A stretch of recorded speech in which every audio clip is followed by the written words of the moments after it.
phones, check your live screens. We are live, I think. I was gonna ask you for the Are we live? internet password. Oh. Yeah,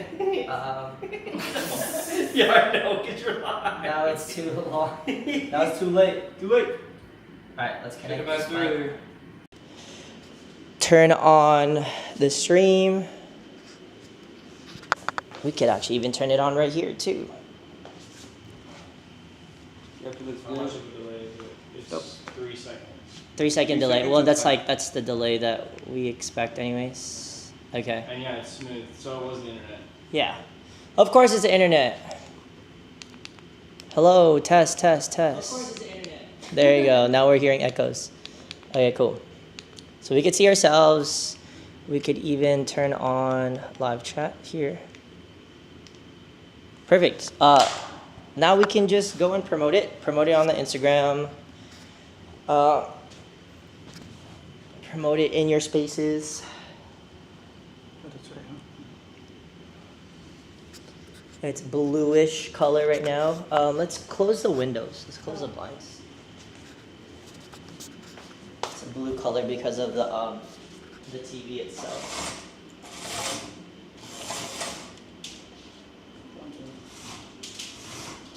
Yeah. Load it on there. Test, test. I know you guys can still hear me, but I'm gonna go turn on some lights. Make it brighter. We're doing a live podcast stream. IRL camera style.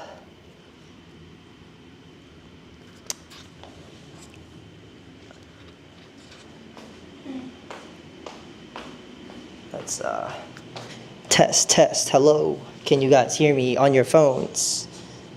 Check the audio.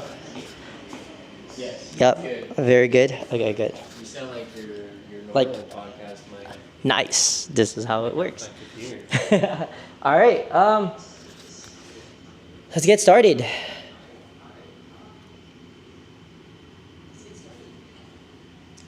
Maybe I should promote it. I'm gonna promote it. It's different on the phone. Yeah, we're live. Yeah, the lighting is different. Come show us. That looks nice on the. It's the TV itself. Come show us. Come watch us. Way better. Yeah. My feet should not be showing. No free feet content here. Yeah, yeah, yeah. Hide it, hide it, hide it. We're gonna censor it. Okay. Censor everything. Watch here tonight.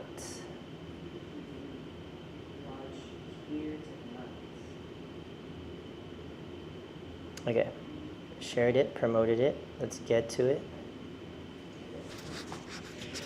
Hello, everybody. Welcome to our podcast. We are doing an IRL podcast style today. Yay. Thank you. Hello, hello. Hi, chat.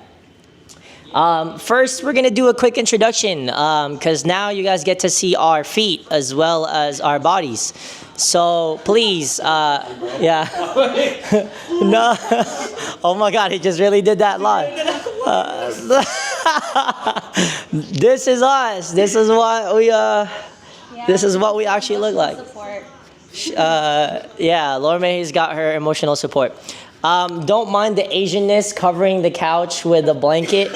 You know, this is, technically we remove this when guests are here, but they're not guests, they're family, so they're not allowed to also sit on the couch.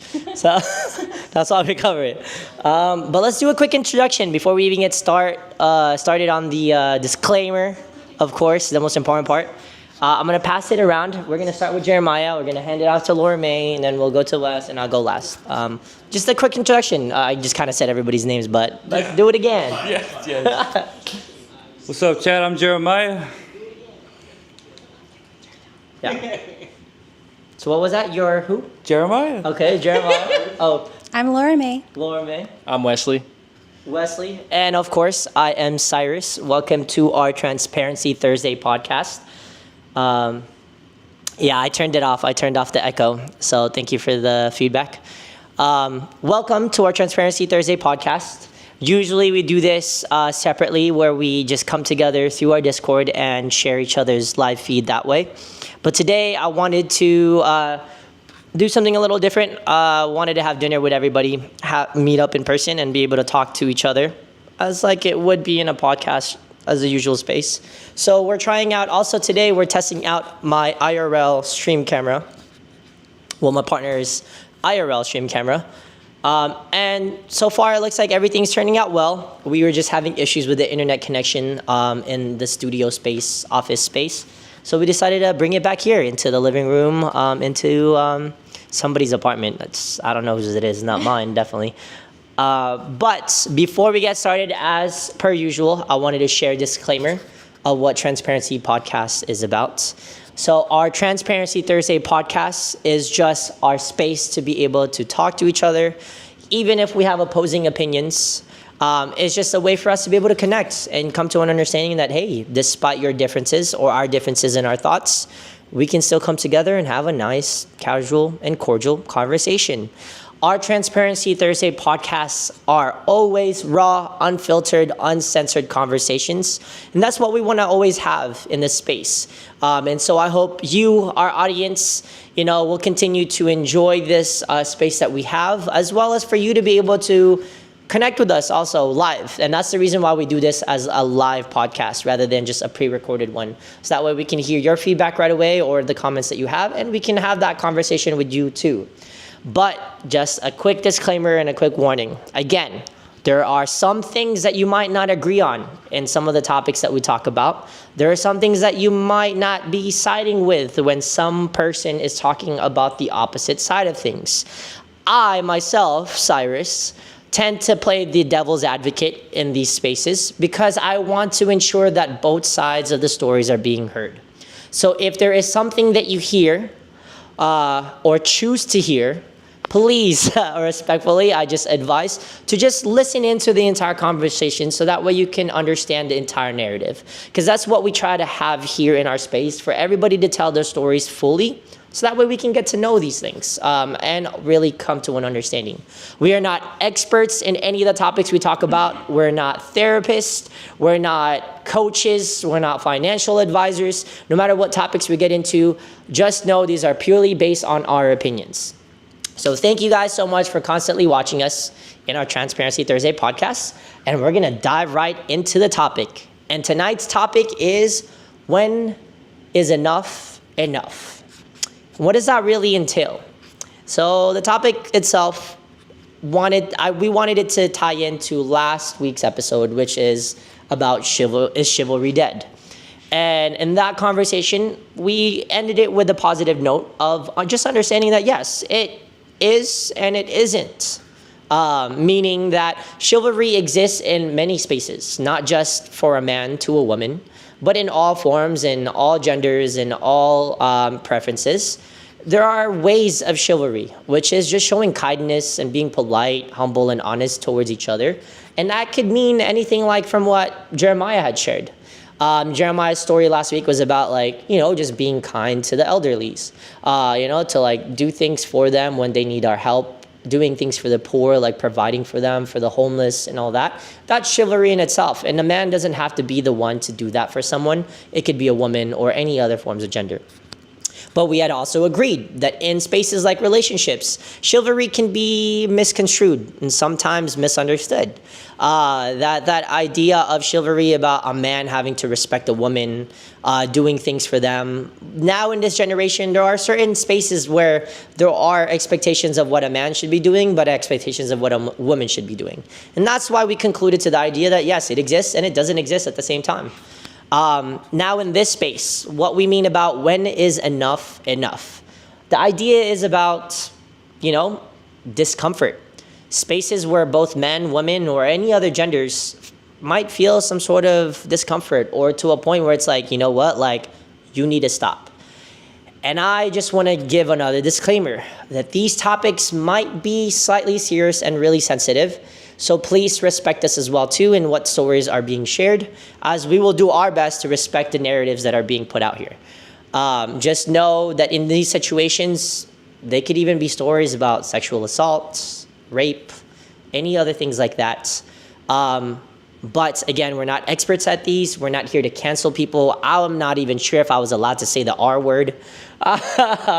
So in that situation, we want to be also mindful of what we say in our audience, towards our audience, because there are certain things like that. That word itself, I don't know if that's actually possible. We might actually end up, I don't know if our live chat will end up getting cut. But just know that this topic is very sensitive, and if it does get cut, we will still continue our conversations, and we'll find a way to record it and post it and share it with you all. So thank you for being here, for being present, and for listening to us. But we're going to dive right into it. And really, again, when is enough enough? And I want to start by asking Wes first, and then Wes, you can chime in or pass the mic to someone else who you would want to share a story of. But has there ever any experiences you've had in your life? Maybe just like something, it doesn't have to be serious or anything like that, or maybe it could be something serious that you had experienced where you're like, you know what, enough is enough. So the story actually happened pretty recently. I'm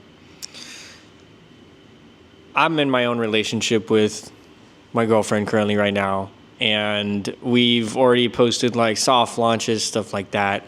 There are some individuals who didn't see that soft launch, and for some reason they've felt the need to message me privately and basically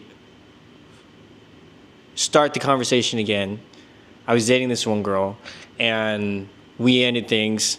It didn't really last very long, and she reached back out essentially and was like, you know, if there's a chance, you know, like, let's try it again. And I was like, I don't know, like, what your intentions are, honestly, because she was pretty much like messaging me nonchalant things. I was putting on a read. And then she reached out again, and I was like, you know, if you have any intentions, just know, like, I have a girlfriend. I need you to understand that. I need you to respect that. And her response back essentially was, that's fine. I hope you guys, like, work out. Like, best of luck to you guys. But, you know, if there is a chance, call me, you know? And to me, that's just really, really disrespectful. I ended up blocking her. There was a couple of exchange messages in there just like, okay, like, you know, that's not okay. And she continued to express inappropriate comments towards me sexually, and that's when I drew the line. And I was like, that enough is enough, right? I'm not even going to entertain this.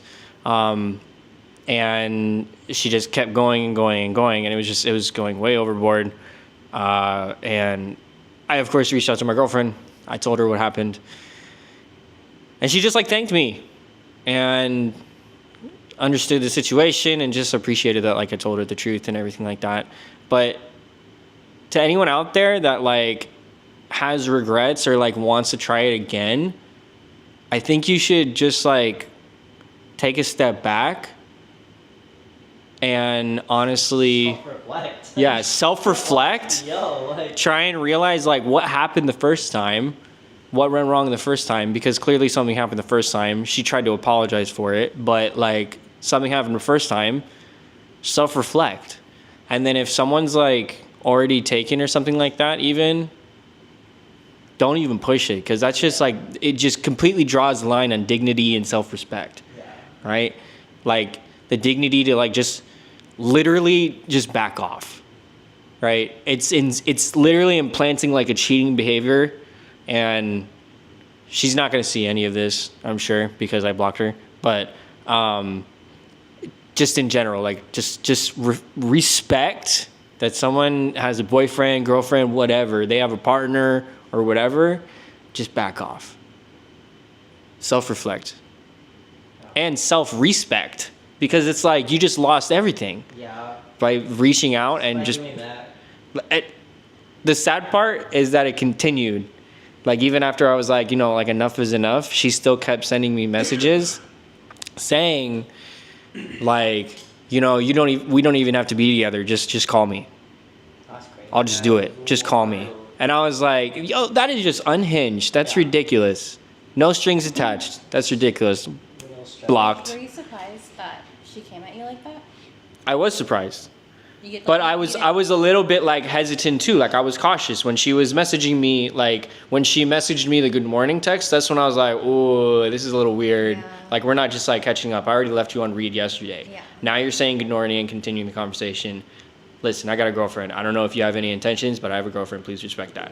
But when you were dating her, did you see like out of pocket behavior like that from her? And that's probably why you ended things, or We ended things on very. Oh, can't hear anyone without the microphone. oh no. So yeah, make sure it's So the question is, when we were dating, did I notice anything? Like, was there any sort of specific reasons why we ended things? The specific reason why we ended things was because I don't agree with sleeping with your dog in a bed. That's just my boundary. I'm not gonna sleep with my dog. That's like the borderline. Like they need. For me, it's like self-respect and hygienic. To each their own, right? If you want to sleep with your dog, you can sleep with your dog. But that was just like my line. Like I'm not gonna sleep with the dog on the bed. And that just like flipped a switch for her, where she was just like, "That is ridiculous." And she got all mad and everything like that. And then she also wanted to meet my girlfriend, but we were like dating for like a month, maybe 2. And I was like, I don't like want to just jump the gun. Like I'm still trying to get to know you. Yeah. She's like, no, I want to be your girlfriend. And I was like, okay, but I'm not there yet. that's wild. So I think that was like the real like ending portion of it. That really like ended that dating relationship, whatever you want to call it. Like, I guess like for you, like of course there's like certain boundaries, right? Like that you have. And like clearly this person was like stretching too far. Like, I mean, the situation, like the end of it was that like this person reached out to you recently, or like whenever it was when you were already dating your current partner, and then she really was like trying to push herself onto you, like literally throwing herself onto you. That was a red flag for you. But beforehand, you said the red flags of her why you didn't pursue the relationship was like certain standards that you had in your quality of life. So that's what it was. Okay, that's interesting because like you already had red flags before, and then like why didn't this girl catch the message to then come back to you again? You know, that's straight like really like the self-respect there for herself was like kind of gone, and it's just. It's kind of desperate. Yeah, like it's not even kinda. It's a true desperate approach. Like you were already turned. Lonely. Yeah, Very lonely. yeah. Very Like lonely. you were already turned down the first time. What makes you think you can? I mean, I guess some of those things like star-crossed lovers, like or red string of fate. But we were meant to be together. Like oh no, like maybe that was in her mind, But yeah, that's kind of weird. Really crazy. I guess that's a great I think like thought of like when enough is enough kind of thing. Do you have any other thoughts or anything, any other comments or maybe questions you want to pass the mic to someone else? I want to pass it to Jeremiah. Jeremiah. Me? All right, Jeremiah, go ahead. While you're doing that, I'm gonna get something for everybody. Go for it. Go ahead. Tell Put it to your face. Put it to your face. I actually do have a story about some time ago I was with my ex. It was going pretty good when we started our relationship. It was cool, but then we ended up taking a hospital trip because she had something wrong. And I want to say we were there for like 2 days maybe till the test results come back. She ended up getting diagnosed with lupus. And if you don't know what lupus is an autoimmune disease that your immune system thinks your good tissue is bad. It'll start attacking. You'll start seeing swelling on the parts of the body. And it's... Oh, shit. I'm so sorry. In the corner, just like. Yeah, I saw him, I'm like, dude, what's happening? Like, I see his shadow. It's not curable, but it is treatable to slow the process down. So we, after everything, I know she felt bad. And at that time, I didn't really know much medical stuff. I was still kind of learning. I wasn't, because on and off for me, kind of learning, kind of not really, into medical stuff. But since, everything that happened, I try to do as much research as I can to figure out what lupus was and what like I don't know what like about how if it's curable or not. And so we found out it wasn't curable, it was only treatable. So me, I started the height of my emotions kind of got a little too much, where I started kind of love bombing her. Or actually, I would say I was love bombing her. I kept asking her like, "Hey, what do you need?" I was there every day. Nothing wrong with being there every day, but like there's, but there was a time where I didn't catch it. I just kept asking. She's okay. She needs something. It was like maybe every like 30 minutes to an hour. I would always be like, "You need something? You need me to do something? I'll do it for you." But there was a point where she was too busy focusing on me, and she wasn't focusing on myself or on herself to be able to kind of like go through the process of what she just found out and what she just she couldn't think like how she's gonna get through it. She was too focused on me and being able not focusing on herself. So that love bombing kind of at the end, she still has it. She's still getting a treatment, but at the end, that was one of the main reasons why we kind of separated. We're still cool, good friends. Like we'll say hi to each other if we see each other, but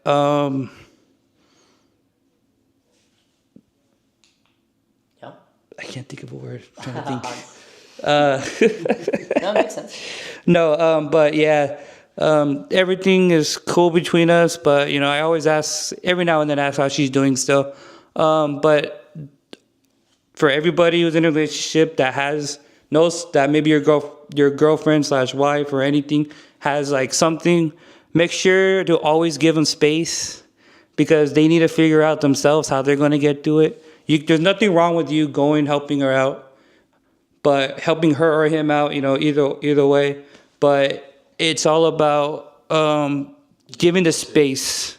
Don't force it. Give them time to process what they just found out, and because sometimes too much love, the love bombing can cause either a serious setback in a relationship, or sometimes things can end, and that's my narrative right there. That's me. Here, let me take this off. And So that way. do you have other mics? Or are you only one? I do, but I need to reconnect it, so it might take some time. But I think this is gonna work out. It's because I muffled it. Yeah, so I had that filter.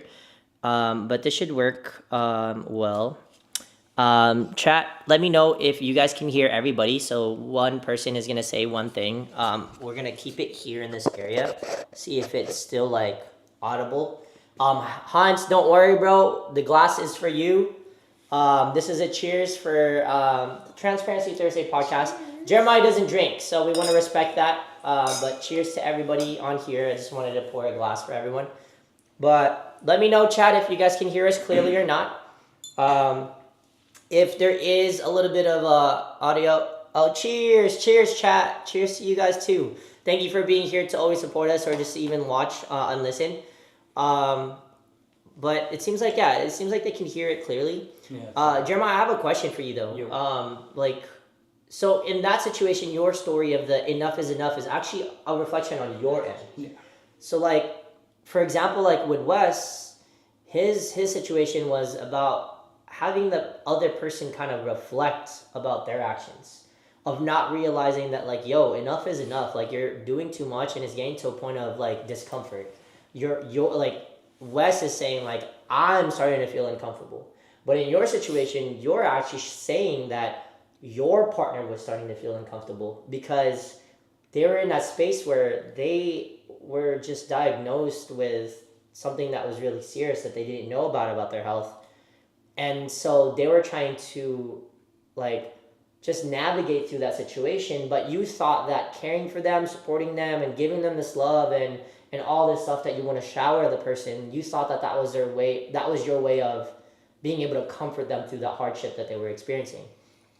But then you realize that hardship itself was like, to her, it was overwhelming, because then she started thinking about like, why is this guy doing this? And like, why am I receiving so much that I don't really need? Because I still need to process like what the heck is happening to me. Mm-hmm. That's very interesting, because I like that those two are like completely different takes, because it kind of like, I think Jeremiah always, when you share a story, it's always just comes from like a very light, like life is life, like no matter the hardships or whatever, like it is what it is. But in this situation, your story is completely different. This time it's about like, yeah, I know I messed up, right? Like a lot of the times you would share with us in other podcasts about like, man, yeah, like there were a lot of mishaps or like challenges I faced in my life that wasn't even my fault. But you know, life is life. Everything's okay. Like we're just gonna get through it, and it is what it is. And I just trust that things will, you know, move on. In this situation with you, it was like, oh my God, I made the mistake. Mm-hmm. How did that feel though when, because you said that you guys separated, right? Yeah, we separated. Was that one of the factors of like what, like that situation of love bombing? Was that like one of the factors of the separation? Yeah, that was one of the big factors because she even told me she couldn't handle it anymore at some point. Oh. Dang, that's crazy. Yeah. So like last week we were talking about this. Like love bombing was actually mentioned in the chat. Like, is chivalry dead? And someone had mentioned that like, yeah, my partner had broken up with me because they were saying that I was just love bombing and it was just too much. And then we were explaining that like, well, can love bombing be a positive thing? Like, can you shower someone so much that it's has a positive effect to it? But so far, truthfully, like love bombing seems like a very negative connotation. Because like even for you, you had a similar experience where it's like, yo, you're giving me too much. I need some space, right? I honestly wouldn't consider that love bombing though. What would that? How would you? I think he was just genuinely concerned, and he didn't really understand her boundaries. Maybe on her end, maybe it is love bombing, but I wouldn't consider that love bombing. I think it's more on the negative side.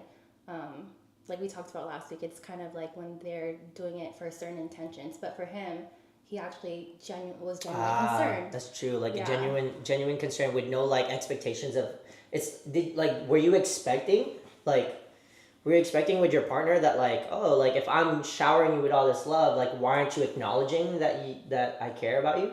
Or was it more like, no, like I want to care for you and like It was more I wanted to care for her because I wanted to make sure she had at least someone to talk to. Like I was there to open to talk to her, but I wanted to make sure she had everything. That if I need to do something to help her out, I will do it. But it's just the fact that I kept asking a lot, Yeah. and it was just.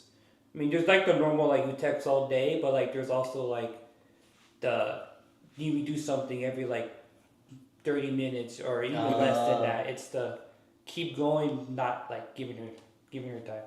Interesting. Yeah, that's crazy. Can there be unintentional love bombing? I feel like there can be. I Like feel that would be unintentional. love bombing. I feel like there could be love bombing that can somewhat be positive, Yeah. but like I feel like I feel like it's depends on the situation that will come. Yeah. That can be love bombing, but in a positive way. I guess it depends on like situations. Some people, I mean, I even see my dad do it. My mom, like, you know, my dad always flowers everything she asks for, you know, and but it's like, you know, they're fine. But I guess from the situation, it could be negative. That's interesting. Yeah, because I don't even know. Like, yeah, the stories are definitely like even for me, like my story of like when enough is enough. It's just like you guys just went straight to like relationship. Well, I guess mine was a relationship thing too, but it's just like I was just thinking like when enough is enough for me is like when I'm getting harassed by my own partner. Well, mine is like third party. Yours is relationship. Yeah. Yours is partner. Mine is just very casual. Yeah, mine is just very casual. And and chat, I want to re-emphasize this. My partner does not harass me. But there are things I'm very uncomfortable with that I don't care who you are, whether you be my family, my friends, anybody, I wouldn't want you to do this to me. And that is touching my butt. Like, just don't touch my butt. Don't grope me. Like, just as much as women don't like any of those kind of things because it's definitely a very serious offensive thing, men feel the same way too. Like, there are things where we take seriously and I'm like, I feel discomfort in that situation. When in this sense, it's like it's a very romantic thing that my partner will try to like be playful with me, but sometimes it just gets too uncomfy, you know? Like, I just don't want to be touched. I don't want to be like groped, you know? I think that's just like my simple story of like when enough is. Butt or the butthole? No, I think that's a valid question because it's like, you know, like there's cheeks and then there's like the area closer to the cheeks. If our family members are watching this, I promise you we are very, very wholesome. It is just the butt. No buttholes, just the butt. cheeks. Yeah, just the cheeks. Straight cheeks. I don't like being touched there. Like cheeks, just No, like I don't look at me like that. That enough is enough, guys. Like that to me is crazy. Did anything happen that like kind of traumatized you? No, I just It's fine. It's preference, but you just just say curious. R word. what? No, that did not happen. No, chat. There was no R word that ever happened to me.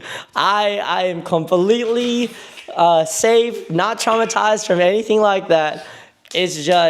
It's like my like I don't know, my standard. Like I just don't like being touched in certain places like that. It's just kind of People don't like their toes touched. yeah. Don't like handing hold. Yeah, like how Holding hands.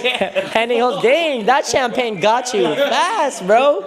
hands. Somebody doesn't drink champagne, but yeah, it's just that idea that like yeah, some people have a fetish for feet. Some people don't. You know, like sorry, You made her look at her feet, bro. I'm so sorry. like, I'm sorry. Hiding it now. I was like, No, don't look. I was just No free feed content here, guys. yeah. Let's hide Don't that. look. But I kept my shoes Here, on. here. You gotta put it more over here. Thank you. All right, there you go. Hide it. Venmo me if you want to see my feet. Yeah. Just kidding. I won't clip it. They're still there. Yeah. I'm sorry. There. It's gone. We hit it from the public. There you go. Yeah, let's pass on the mic. Anybody else have a question or anything? Clearly, I honestly wasn't. I was surprised that you shared that story. I thought you were gonna share another story. There was a couple of stories, but I feel like that was one of the biggest ones. I mean, both of them were on me. Like both stories that I had. So you're the- both stories that I had. He's the problem. He's the I'm a problem. very caring person, but sometimes I take it too far. Do you feel like you just like you have that like loyalty that's just like undying to a fault? Kind of, yeah. Like you'll do anything for that. Yeah. I'm really Yeah. like that. I really like that. Like you'll shave your whole entire face and everything like that. Just Yeah. I guess- because they said so. What's the furthest thing that you've done? Would you say that like a partner has asked you to do? Requested. When is enough enough? Ooh. Yeah. Did you ever say no? Have you ever said no? Like anything to ask? Ma'am, yes, ma'am. Yeah, like have you ever like stretched yourself too thin for someone? Like you just because you're just the type of person you're a yes man kind of person? Like if someone were to tell you right now, hey bro, let's go bungee jumping. Oh, I'll totally bungee jump. I love it Okay. so much. Well, how about let's go Hell to the no. let's I go would let's skydive and go everything. yeah, okay. See? Yeah, He was gonna I ask ain't me. doing that. I'm skydive, He's bro. crazy. doing that. He's crazy. That's on my bucket list, skydive. He's a yes man. Tonight we learned that Jeremiah is a yes man. Not even a For roller stuff coaster like side. that, yes, I love And clearly crazy things like that. Clearly to us, that means Jeremiah has never felt what enough is. Because he's just saying yes to everything. But hey, man, he's a wholesome guy. Seems like he's living life I was just just gonna great. make it dark. Just a wholesome Don't guy. do it. Don't do it. Do it. It is transparency. As long as it's like, If it's fine, as long as it's, we won't get it it. You're follow- so much of a yes man that like she was like, should we break up? You're just like yes. yes, oh no! Even though you didn't want it. You didn't want it. You just said yes. Yes. Just That's okay. Anything you want. Oh no! Oh no. He said, it's like, hey, I think we should break up. I think we should take a break. Yes. He's like tearing up. He's like tearing up. yes. Jeremiah's like, yeah. Bro, dude, when we woke up, it was like 3 in the morning. So I was Aw, dead tired. So we were both extra emotional at that point. Dang, he's laughing about it, but he's gonna come home and say, "Oh, it brought back memories. I don't drink. I will be street. I don't drink anymore, but tonight I will." Because I said yes again. I said yes to my friends. So, There is never enough. so the word no is just not in your vocabulary. Depends on the thing. Depends. Like it'd be. Okay, so it's dependent. It's dependent. There's still something there. Yeah. Just want to take a quick light break. I just want to remind everybody. I know we're sitting in kind of like a space, but like be comfy, guys. Like you guys look so stiff. Like yeah, yeah. Like oh, like And you have a really long couch. yeah. No, that's the whole idea because it's supposed to be like a lounge. is Like how I sit when I watch everyone's sports. supposed to But I'm just like- chill, I'm vibe. interested, I'm just like- See, look at that. Yeah. I'm sorry, Jeremiah. We could. Are you fine, man? Technically, I should be there. Get over here, bro. That's the knee, bro. You don't Get, oh shit, I'm sorry. Here, let's switch place. Relax. You guys get comfy. You know, I'm still gonna sit like I'm watching a football game. It's okay. I'll scoot over. I'll get close. Now, I'm not trying to fall asleep. the mic is being passed on to Laura May. Laura May, we want to hear your story. We want to hear your side of when enough is enough. Like, what have you ever experienced or encountered anything, especially being our woman in a podcast? I'm sure you've got stories to share, but we want to hear what that's like for you. Yeah, so my incident happened quite recently as well. This was, I think, last month. I was going out with some friends, and this group of friends I had met through raves in these past couple of years. And if you guys know about the rave community, we're all about PLUR. It stands for Peace, Love, Unity, Respect. I will say it's not very like alive and well, but within my group of friends, I would say that it is. But yeah, we were gonna go to a nightclub. I had a friend that was hosting that night, and it was for a DJ that she really wanted to see. And we got there maybe around 10 p.m. just to check in, to get our tables. We had 2 tables. Yeah, so we're just there to have a wholesome time, to enjoy the music, and enjoy each other's company. And the nightclub was quite small. If you can imagine a rectangle that's like horizontal, the stage was like at the very top, and then our tables were at the back. And then divided, or it was like the dance floor and then a rope and then the tables. So yeah, we're all just enjoying our time there. And then through the night, I think I went to the dance floor, and I had come across an acquaintance that I had met sometime last year. And I will say that after I had met that acquaintance, I had heard a story about him where he had made one of my friends' friends uncomfortable. When he had met her that night, they had each other on Instagram, and then he was just following her around that night and had called her literally like 20 times within the same night. So yes, I knew that about him, and when I had met him, I didn't know that story, but we had each other on Instagram as well, along with my other friends. Oh, and by the way, we met at a friend's kickback after a music event. So yeah, fast forward, or circling back to the nightclub, saw him on the dance floor, was quite surprised to see him there. I wasn't expecting to see him there at all. But you know, despite everything, decided to just, you know, be polite, say hi, make some small talk, you know, didn't think, you know, anything bad would come out of that. But while we were talking, you know, I asked, oh, like, you know, who are you here with? And he said, oh, I'm just here with my homegirl. And I was like, okay.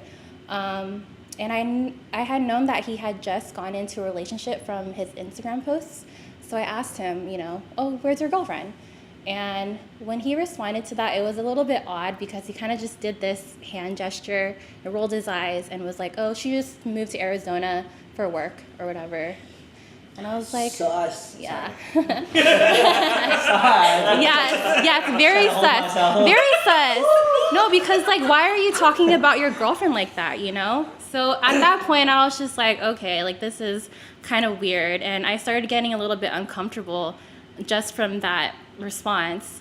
So started getting a little bit nervous and like looking around a little bit, and I was like, oh, do you know anyone in my friend group tonight? And he looked at everyone and he was just like, no, I don't really know anyone. At that point, I honestly was pretty nervous and I didn't really know what to do. So I kind of walked over to my friend and introduced him to my friend. And after introducing them, he wanted to take a picture, or he wanted a picture of me and him. So he asked my friend to take it for us.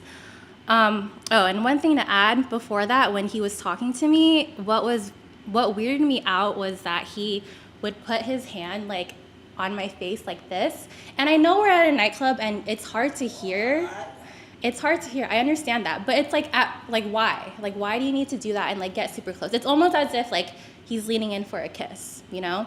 So anyways, yeah, so we're taking the picture, and as we're taking the picture, he just starts to get really handsy, puts his arm around my waist, and it's just like really like grasping onto me, kind of like, or pretty much aggressively.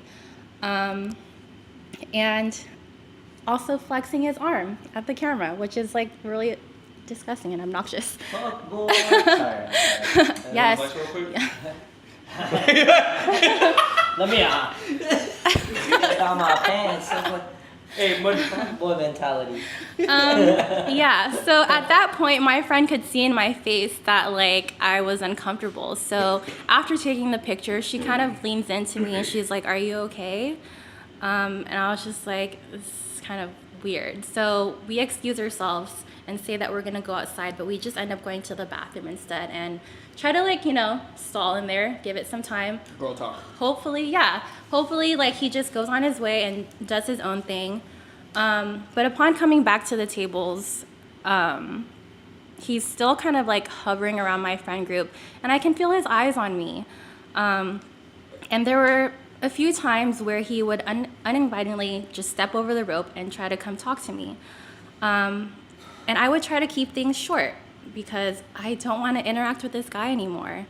There's a point where he was trying to get my attention by flipping me off and flexing his arm. And he also offered to get me a drink, but I politely declined. I was hoping that he would get the hint by me just cutting the conversation short, or just me answering whatever and just like walking away. But I guess he just couldn't take the hint. So throughout the night, I did tell one guy friend, to watch out for me. But there was a point in time where he got pulled away to go meet the DJ that we were there to see that night. Other than that, I ended up telling another friend as well, or my friend that had went to the bathroom with me, she told another friend as well. So, I had some friends looking out for me, and it was just tough because I felt so paranoid. Like I could feel his eyes on me, and he's just hovering around, and I'm just not having a good time. Towards the end of the night, I had a friend come late, and I was really excited to see her. I hadn't seen her over a month because she was traveling and whatnot. So at this point, I let my guard down, and I rushed to the front, wanting to just go hug her and welcome her back. And I didn't realize that this guy was still watching me, and he followed right after me. Luckily, the other girlfriend that was notified about him saw, so she ran after me and got in between us to hug me and create a barrier. And he was just still kind of hovering around the group, just not really taking the hint. I would say the night kind of ended anticlimactically, if that's a word. Or actually, no, because my friends and I, before starting the night, some of us decided that we wanted to leave early to go get In-N-Out.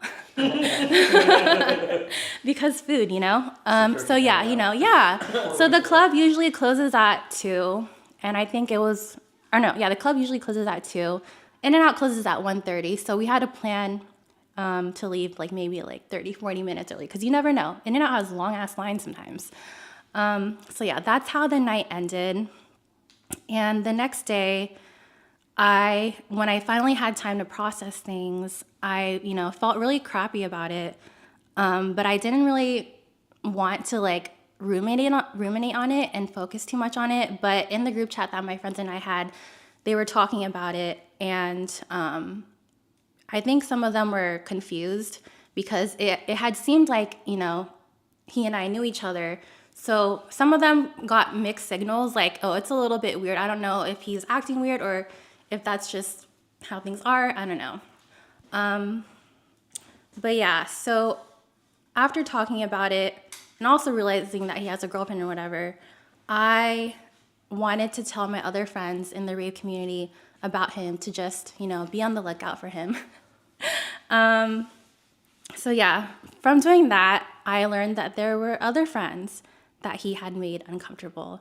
So the night that I had met him, another one of my friends was there. And when I told her about him, she told me that she felt like he followed her to our friends kick it, to just, follow her and try to keep talking to her. And that night he kept asking her like, oh, like, do you want me to take you home and whatnot or whatever. I know at that point, I don't think he had a girlfriend, but still, it's still harassment that he's, actively doing or whatever. And yeah, so because I had heard other stories and knowing the way that I felt, I wanted to try to prevent him from, making another girl feel the way that I have and my other friends. So I did message him, and, told him that, it was brought to my attention that I'm not the only girl that you made feel this way. So I'm reaching out in hopes that I can prevent this from happening again and that you can self-reflect. And it's also really disgusting that this is the behavior that you have with you having a girlfriend. So he responds back right away and he says, oh my God, I'm so sorry. Like, I just wasn't right in my mind. And it was really obvious that he missed the whole point of my message. And he was like, I didn't. Trying to shove it under the rug. Yeah, he just tried to shove it under the rug. But then tell me why he blocked me right after, meaning that he was not going to hold himself accountable and he's just. He wanted to avoid the problem. Yeah, he wanted to avoid the problem. Clean cut. Yeah. Yeah, so He that's. thought that by blocking you, his problems could go away because it's like that whole idea. If I can't see you, you can't see me. If you can't see me, I can't see you. Like, You can't see me. problem gone. Because I Like, can't see you right now. that's crazy. Yeah. I can't see you. But yeah, that's wild. Continue. I mean, I don't know if you have more Yeah, to say, but so that's pretty much the end of my story. But from that, I think it's just Ooh. it's really tough that what was I gonna say? It's really tough from the female perspective of like, we're all just going out to have a good time. And I did beat myself up a little bit after, why didn't you say something, et cetera, et cetera. But I did the best that I could at the time. And knowing myself, sometimes when I get into a situation where it triggers my fight or flight, I tend to freeze up. And I'm like, it takes me time to process things. So yeah, as a woman, it's really draining to have to go out and try to be 2 steps ahead, always having to be hyper vigilant of ourselves. And I know not all men are like this, but to those type of men, like, I just wish that they could read the room and see like what it is like to be a woman and to have to like look out for these type of men. But personally, I did learn something from that as well, and that is to speak up. And that's also one of the reasons why I agreed to be a regular on this podcast. I was telling everyone that I want to try to articulate myself better and express myself better. So yeah, thanks for giving me the space to do that. of course, I think someone had said something. What did they say? He blocked me because he knows he's a problem. Yes. He is Yeah. a problem. I think actually I was gonna ask you a question of like, why wasn't anything said in that moment? Like from a guy's perspective, like I think, dang, someone else said something else too. He doesn't want to learn. What was that? He doesn't want to learn. Yeah. It's not that he doesn't want to learn. I think hearing it from a guy, like from me, it's not that he doesn't want to learn. He thinks he can continue to get away with what he's doing wrong. You said it earlier. Because my question that I was going to ask you was like, yeah, like, why wasn't anything done in that situation? You already knew you felt uncomfortable. You were already given a warning before of who this guy was. And he actually did those actions towards you at that moment. And I like the fact that you stated too, like you were just in a club event where it's like EDM music, which is completely different than a hip hop scene. Like if you guys know, if you're in an audience and you've been to different club events, or if you're old enough to go to club events and understand like hip hop scene versus like an EDM style. I don't personally listen to EDM or go to like raves, never even been to EDC or anything like that, but I at least can understand what plur is. Like, the whole peace, love, unity, respect aspect of that is really, really like a wholesome vibe. Like a lot of my friends are into that, like into the whole raving scene and everything. The reason why they love that scene is because they really just get to be out there and be open and free to like really vibe with the community, vibe with their friends, you know, have a nice time to just have fun and listen to music. Like with hip hop, that's my vibe. Like that's how I listen to it. Like I go to hip hop clubs, or I used to for a space for me to like enjoy the music that I dance to, or like actually like just love to listen to. But even in a hip hop scene compared to an EDM scene, literally hip hop clubs, some women and some men will go there with the intention to hit on each other, to go look for someone and to maybe take home. But I mean, even my thought of an EDM club would probably be just like, nah, I'm with my homies. And if I do end up meeting with acquaintances or meet with other people that are strangers, it's just because we just want to enjoy the music together, right? And in your situation, my thought was like, this guy came in already being sus as hell, and then making you uncomfortable and doing all those things, like physical things that made you completely uncomfortable. I just thought, why wasn't anything said? Like, why didn't you do anything to stop the situation? But what I really like that you said is that it's your own personal issue, like, or not, I wouldn't even call it an issue, but it's like a personal development that you wanted, that you knew that you were having trouble with. And I can understand it in this aspect because of how many, even my own partner, like from personal experience, my partner has gone through those spaces where like we were long distance. She was living all the way in the East Coast at one point, and I was here in the West Coast. And she would go out with her friends, go to club events, and she would tell me these experiences where she was like, I was very uncomfortable with these people. And then I would ask her, like, back then I was like, my fight or flight mode was like, why didn't you say anything? Like, that's your fault for not saying anything to them. And I was blaming my own partner for things that should have happened. But in the situation, I learned also through that process that this is a very difficult space for women, you know, especially like for many women out there. Like, your intentions to go to a club event wasn't even like to go hit on anyone or find someone to hit on you. Your intentions was really just to vibe with friends and just have a good time. So it wasn't your obligation to be telling people to back off, right? Like, that wasn't your fault.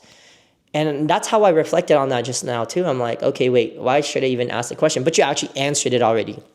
You said it yourself, which was like clarification to my thought process that like my partner went through that too. Like, she couldn't speak in that moment because there was so much emotion happening in that space. Men deal with emotions far differently than women do. Yeah, and that's I was actually going to chime in with that. Yeah. Because it's like, okay, so Would you consider this like sexual assault? Yes, I no. would definitely consider it harassment. I don't know about sexual assault, but definitely harassment. like serious, like a serious red flag harassment kind of thing. Yeah. Harassment, yeah. borderline Like, you shouldn't sexual have to be assault. putting your hands on me like that and being that aggressive. Yeah, and- borderline essay. Yeah. Yeah. Okay. So, what do you think sometimes if women talk or speak up, that could potentially put them in more danger? Yeah, True. It's scary That's because actually you true. never really It's know. true. You never really know what they're capable So of.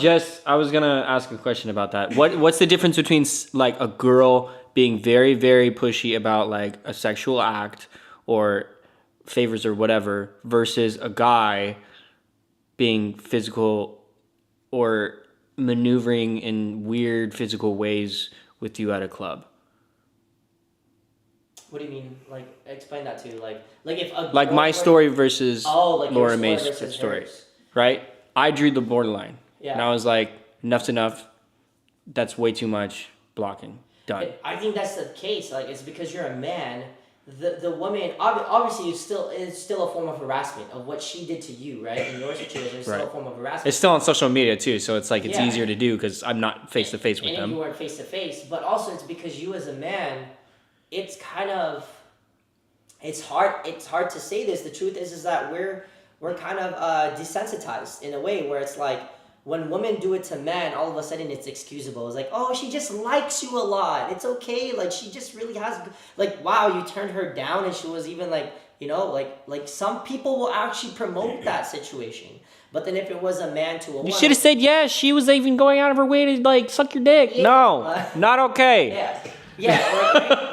Or, in a woman's perspective, like any sort of action that they feel discomfort in could be a very like red flag. Yeah. Which I get is understandable. Like what was just said is like sometimes when you say something as a woman, you say something, it could actually cause more harm. Like I mean, even my thought on that is like as a friend, if I was your friend, as a guy and I knew that you already told me that someone was making you feel uncomfortable, I would drop everything I was doing to make sure that that guy left you alone, right? Like as a friend, I would make sure if I gotta get kicked out of the club, I'm gonna do it because this guy is constantly making you feel uncomfortable. That's a zero tolerance to me for any of my friends that are women. But best believe if he's getting kicked out of a club, you better leave the club with him. All You better go right. to- Okay. You're not gonna stay in there while the guy stays in there. Then it's just like, what a friend for? Yeah, what? well, what was the point? For you, but like you actually just decided to stay there. Like, I would then tell you you're the red flag. Like you got me kicked out and you're still there with the homie that's making you uncomfortable. No, I would have been like, you better go to In-N-Out with me now. Like we gotta go. No, but again, chat was right. It's a very dangerous situation, so that's why sometimes that right. Like there's so many things. It's like you're playing chess in your head while this guy, there was something that was said earlier. I think you said it. Your message towards like men, those type of men, right? Mm-hmm. You're like, for those type of men, I just wish you could read the room. But the thing is, the truth is, these type of men are reading the room. I think they're overconfident, What and if they actually are find it- reading. They find it enticing, or like the challenge is enticing to Yeah, them. no. Well, it's not a challenge. They're reading the room. They're playing. They think that they're playing chess while you're playing checkers with them because they know. Oh, she's the girl. She's not that. She's soft spoken. She's the yes girl. She won't. She won't say anything to stop me. Then they'll play pretend. They'll play stupid. When they finally get confronted, they'll be like, "Oh my God, I'm so sorry. I didn't I mean was to just do really that." drunk. Like I was just really drunk, and that in itself, never in my life have I ever used alcohol as an excuse to get to anything, to not even to talk to a woman. When I know I'm gonna have alcohol, but see, that's the thing. It's different standards for different men, right? Men will use a lot of men will use alcohol as an excuse to. Oh my God, I didn't know what had happened last night. I'm sorry, but it looks like we both. Do you think agree. girls can too? Girls can definitely do the same thing, and they could excuse alcohol for it because they're definitely like scientifically just and anatomically, men could probably hold alcohol much more than women can. Yeah. But then women could still use that as a form of like taking advantage of someone and say, "I got drunk," and you know, it's like it seemed like you wanted me, you know, so we just went and did it, because that could be the same thing, right? Like. And then the opposite could be the same. For the men like them, they could use alcohol as an excuse and be like, oh my God, we woke up together butt naked. But you know, you're naked and I'm naked. That means you agreed to it, but I didn't know what happened because I was drunk last night too. And you were drunk last night too. So that must have been consensual. Like, that's stupid as shit. Like, Getting blackout drunk is stupid as shit. getting blackout drunk is stupid as shit. That's What's the point? Like, Like the you're fact- you're not remembering any of The it. fact- Wasting the night. Yeah, It's the- literally a waste of a You night. waste it all the time. Like, and not only that is like you clearly you know when you're gonna get blacked out drunk. So for you to have any excuses is definitely zero tolerance. It's like not excusable at all. Ovying the loving in-person podcast. loving the Oh. Agreed. I was like oving. Loving? Thank you. Wonderful. Hello. Hey, Bill Monkey. Yeah.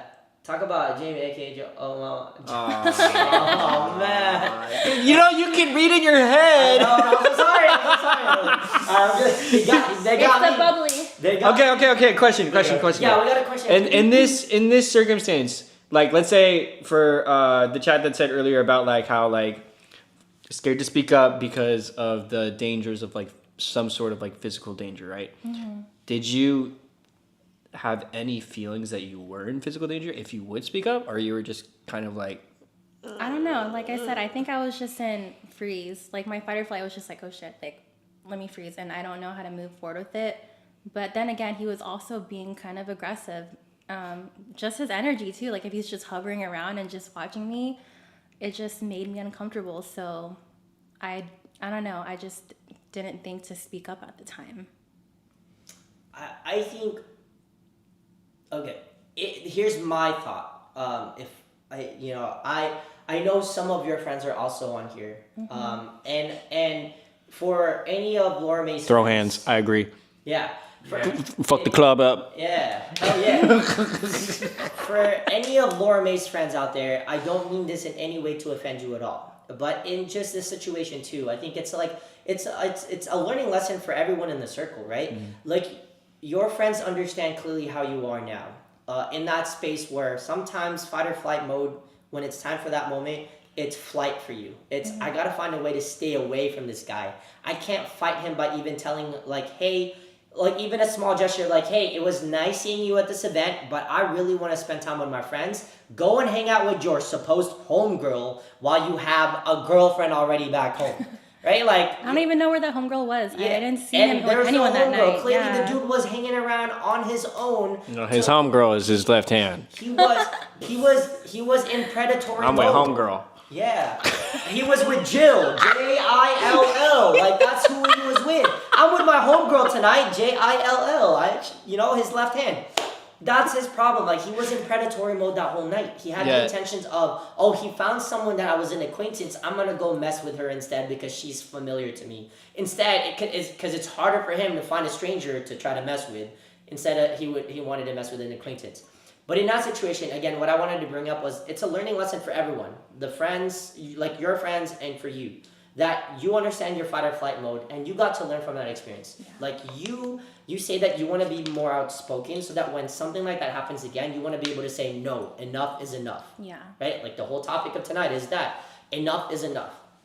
But like your friends say, sometimes you can't do that either because you don't know what kind of danger, like how dangerous that person can be. And what harm they can be. But in spaces like this, quantity outtakes that situation. If you were with a group of friends and there was that one person, it should be up to the friends to also stick up for you, right? And again, I'm not blaming your friends. Did you have a group chat? We had a group chat. We had a group chat throughout the night, but we weren't in it like during the night. Yeah, like all together. Yeah. It was only the next day where we started talking about things. Oh, I was like thinking you could just hit up a group chat. Yo, Like, get this guy out of here. Like you have a safe word. Yeah. I mean, Pineapple. We thought about we thought about things after, but I think in the meantime, like we said, we all come out to have a good time, and Yeah. I didn't want to pull anyone in. I just wanted people to enjoy themselves. Like I was there enjoying myself, and I don't know. I know I could have spoken up at the time, but I just didn't really think of it. But after going through this and my friends and I discussing it, we now know what to do, and That's a good question. I think this person actually it had a says, good do you question. believe you have to be more aggressive at the club versus out in public due to the fact that alcohol is involved? So it's possibly something you need to be prepared for. Honestly, as a woman, you just never really know like who you come across, even at the grocery store, even when you're walking in a parking lot at night, or just being at the gas station at night. So I don't feel like I have to be more aggressive at the club. My guard is mostly up most of the time. I don't think it's aggressive. I think it's confidence. Yeah, like The even confidence to speak up. the confidence to be able to speak up. And, Yeah. and again, it's different for everyone. And that's why, like, in this situation, like, I don't blame your friends at all, too. Because, again, the intention of you guys going there is not the obligation to be like, who the fuck are we going to cancel tonight? Yeah. Right? It was like, that's literally what it is. Like, that's the whole Yeah. point. Your intentions of going out to the club with people was to have fun. And it was an EDM club. Yeah. Literally all about, what is Yeah. that? What plur? You need to go through a- peace, love, unity, respect. Have you ever thought of exposure therapy? What's exposure therapy? Yeah, exposure therapy. That's a dark. Just like start, it's a dark joke. just So start- basically, exposure therapy is like when you're like triggered by something, or like there's a situation you need to get like better at, like let's say being confident enough to like speak up, right? or like if let's You say expose yourself to those circumstances more so that Yeah. you become confident So to it's like approach it later. I'm deathly afraid of clowns. Yeah. So it's like putting myself in a clown maze, just literally full of clowns. Are you really? Yeah, I'm literally deathly afraid feel of like- clowns. Oh. Yeah. You feel like what? Hotel? I am the clown himself. Were you gonna say? Were you gonna say? Someone said Georgie? exposure therapy works very well, and someone else says I experienced that too, where it's hard to know when to speak up in the moment. Yeah, and that's what I was mentioning about like my partner, for example. Like she's had those moments where she didn't know what to say, and then I was getting angry at her because I was like, why didn't you defend yourself? Yeah. But it made me self-reflect also that like, wait, I'm not a woman. I don't know what it's like for women to go through these kind of things until I started realizing those experiences from her. Yeah. And like, she had an experience like that too, where she was in a grocery store. So one of my friends commented and she says, I was one of the friends at the night of the incident. I did not think of calling him out at the time because there was a lot going on at the club and we were mostly protecting Laura May. And that's great. Yeah, and that's why I was telling Laura May, like, I'm not here to attack anyone or say that you guys did anything wrong. It's just that you guys, Lily, your intentions to go to the club, your obligation was to have a fucking good ass time. Yeah. And And so- she did notice that I Yeah. was uncomfortable. So that's why we stepped away and they were trying to create. And that's why you guys were barriers. creating that barrier. Yeah. And that's okay. That's more than enough. Yeah, But like, they did the best that they could at the time. I did Yeah. the best that I could at the time. He obviously didn't, but it's okay. and what you guys did after, I think, was a great move because you guys didn't let it linger. You guys allowed yourself to, yes, enjoy the rest of your evening, but then the next day had a conversation with each other and said, hey, enough is enough. Yeah. Right? You Yeah. brought that up. Yeah. You guys mentioned, like, we gotta do something about this because clearly you weren't the only victim. Yeah. There were multiple women that were victimized by this one person, and you finally made a decision, and you finally also felt empowered. You used Yeah. your voice. That was a great thing. Yeah. Not only did you use your voice, but the rest of your friends used their voice to get the message across to the point that he had to block you guys because he knew he was afraid of the moves he was making. Yeah. And although the sad thing about this is, this guy is probably getting away with more shit now. We don't know where this guy is, where he exists, or what he's doing. We know where he works. Yeah, I know where he is. we can. I'm great at researching. Obviously. Don't worry, guys. I'm pretty good at this too. I can find your IP address. I have my peoples. You got lawyers? I have my peoples. You know, I could just give him a nice call and just make things happen. And this guy could. But for clarification, this We're not here to cancel. him. I'm just kidding. But this is not. We pulling up. Stalker mode unlocked. Oh, I don't. Yeah, I'll do it. We pulling up for sure, bro. We're gonna creep up on him and start groping his booty, and then I'm gonna grab him by the waist and be like, "Let me flex on you real quick, firefighter." But I'm sorry. We didn't tell him that detail. I'm so sorry. Oh, whoa! I already doxed him. But we're not here to cancel anyone. But we're here to teach a lesson about the idea. I got too excited. A little too excited. I think you need more champagne. He's listening to this podcast. Please listen to my podcast because you're making me better. And you look like a fool. If you are listening to this podcast, Mr. Creeper, I know where you are. I'll find you. You can find me first, but trust me, I'll find you. But we're not here to cancel anyone because this guy will get canceled in his life. Karma will come back to him his own way. He will realize sooner or later something really bad will happen to this person because bad people always get their punishment. And that's just the truth of it all. But we are, in this topic, my only intention about enough is enough was something comical for me. It was just that idea, my partner likes to touch my butt and I don't like it. And I had no thoughts of you talking about your relationships. I thought you were a man of God, but clearly, Pastor, you. No, not me. Just kidding.